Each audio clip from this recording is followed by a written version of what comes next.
Hey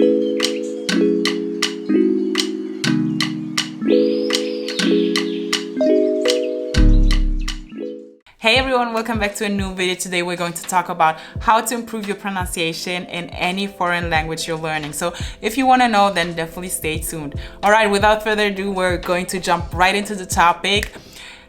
Focusing on your pronunciation is super important, and it's very important that you do it right in the beginning when you are learning a language. I see a lot of people focus on it later down the road when they're already in the difficulties they're having, and that's when they try to figure out how to understand native speakers, how to pronounce correctly, all those things. And I want to give you a couple of tips today in order to focus on it right in the beginning so you know exactly what to do with these steps. And these steps are applicable to basically any language, really.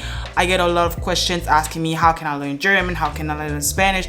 Basically, all the tips I give are always universal. I try to give universal tips that you can really use for any language. So these tips are applicable to any language. And before we get into it, I want to say that having an accent doesn't mean having bad pronunciation.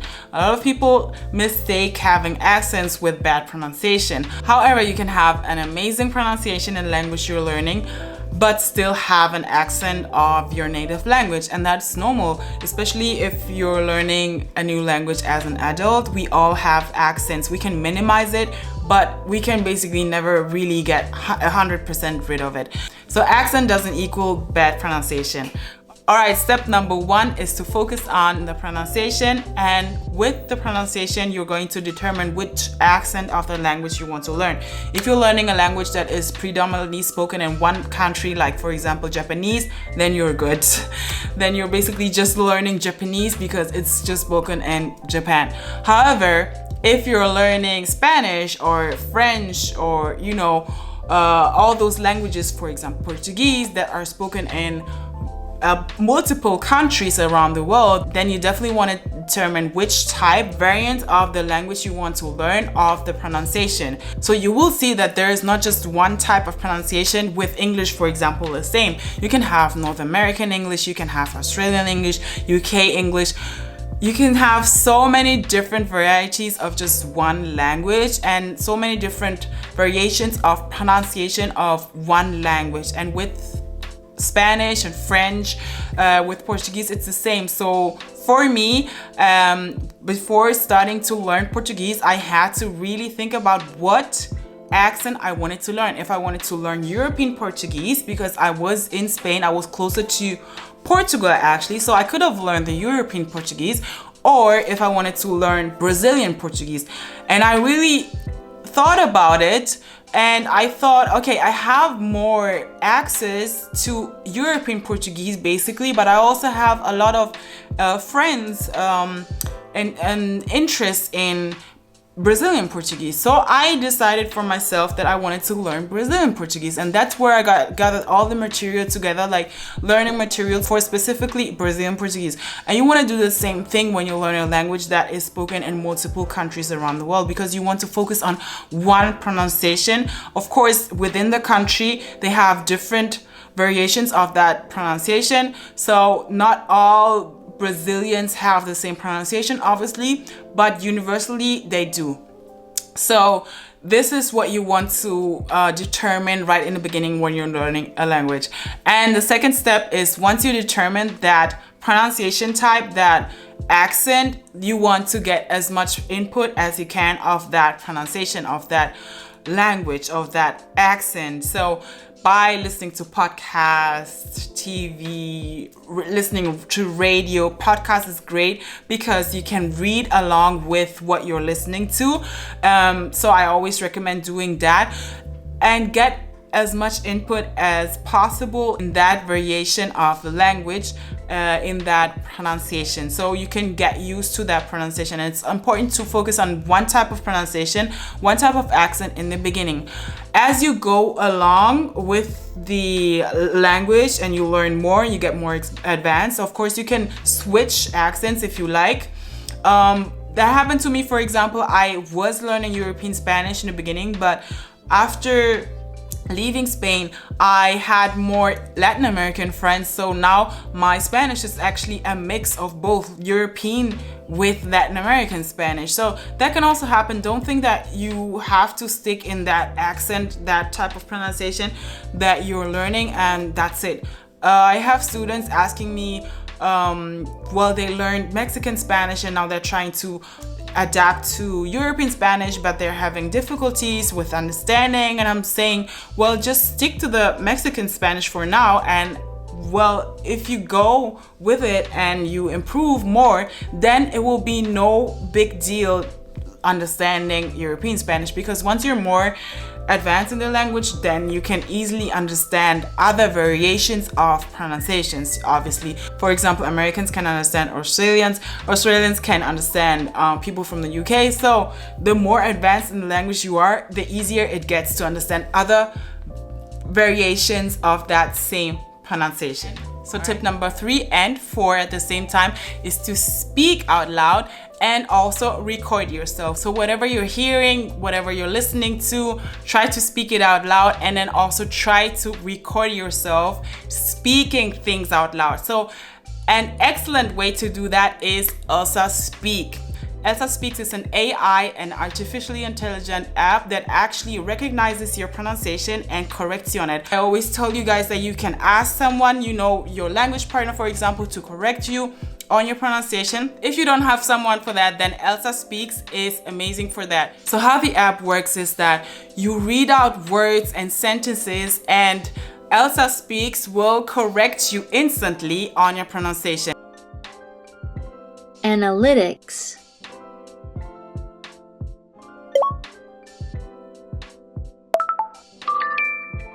And you can also record yourself, basically everything that you're speaking into the app. Metrics. You can listen to it again. So you can listen to yourself speaking in English and pronouncing the words.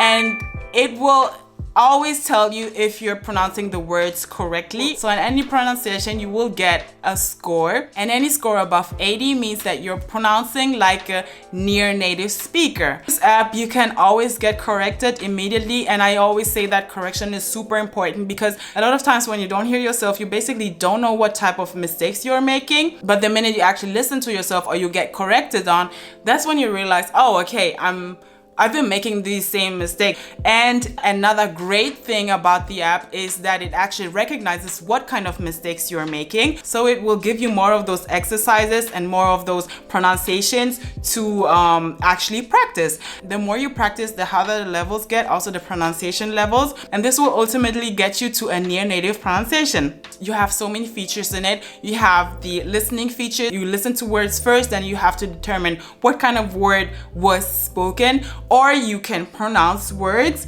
and then you will have also, for example, different letters, unique sounds and letters that you pronounce, for example, diphthong sounds. You know, a lot of languages don't have, for example, the TH. So a lot of people will say, for example, they will say z, like a lot of Germans do that. They say z. A lot of French people do the same. They say that thing, that thing, you know, because they have a hard time pronouncing TH because it doesn't exist in their language. So those are super important things to focus on when you're learning a language, because there are tiny things, you know, but if they get forgotten, it will get more difficult to improve them along the way. So when you focus on them right in the beginning, as I said, then it will be way easier to learn other things and to learn to actually speak clearly. So for example, I'm going to show you here a word that I have pronounced. It is produce. And it says, well, here I can replay it again. I don't know if you can see it here, produce, and I can replay it. Produce. So this is what I said. I basically heard Elsa speak speak out the word, and I repeated it, and it says produce. Or I can record myself again, listen to it again. So basically what it says is, excellent, you sound like a native speaker. And what this word is focused on is on the pronunciation of CE, produce. CE. So you will always see if you pronounce it correctly by the color. So here you have it green, so that means I pronounced it well. And if it's orange, then it's so-so. If it's red, then I have to repronounce it. Then I mispronounce it. So this is great. So here I can, for example, go to the next word and see. Course. Course. So the next word is course. You just heard it. And I will pronounce it now. Course. So it says, excellent. You sound like a native speaker. Yeah, here, so I've pronounced it well. So here the word is, so here the sound SE is the same like CE, like for example, before produce is pronounced the same way as CE. So CE is pronounced the same way as SE in some cases in English, you know, and that can be quite confusing for a lot of non-native speakers. So this is what this lesson focuses on, to reproduce those sounds. So Esel Speaks is available in English. Definitely go and check down the link below. So reproducing is ultimately the last step. Once you read out loud, once you speak out loud, you record yourself and then you reproduce. Once you listen to yourself, you will be also a little bit more conscious about your pronunciation. That happened to me as well when I even watched my YouTube videos. I actually hear how I sound like. And another tip I can give you is to actually listen to the words being pronounced when you look up new words in a dictionary. So when you look up new words, usually you just read them and then write them down. But what I like to do is always, you know, you always have this speaker right next to the word. In most dictionaries you have that, and in most dictionaries also you have different variations. For example, you will have American English speaker saying out the word, or you will have UK English speaker saying out the same word, so you can listen to different pronunciations.